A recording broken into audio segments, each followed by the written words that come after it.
ఎంత కలల సౌధం కదా అది. ఎంత కష్టపడితే ఒక ఇల్లు కట్టి చూడు, పెళ్లి చేసి చూడు అంటారు మన తెలంగాణ గ్రామీణ ప్రాంతంలో.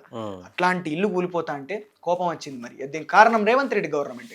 పోతవురో రేవంతు పేదొల్ల ఉసురు దలిగి, పోతవురో రేవంతు మా బిడ్డల ఉసురు దలిగి, పసిగుడ్డుల ఉసురు దలిగి, పోతవురో రేవంతు పేదొల్ల ఉసురు దలిగి, పోతవురో రేవంతు.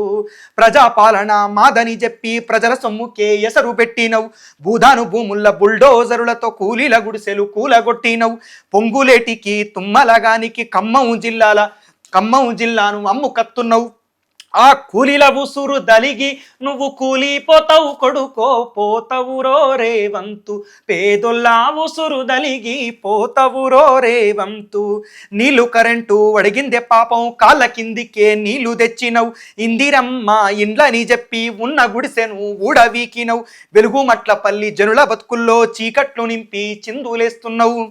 ఆ పల్లె ఉసురు దలిగి నువ్వు చెల్లిపోతావు కొడుకో, పోతవురో రేవంతు పేదొల్లా ఉసురు దలిగి, పోతవురో రేవంతు అని చెప్పి ఆ సందర్భంలో కూడా ఆ పాట రాయాడు.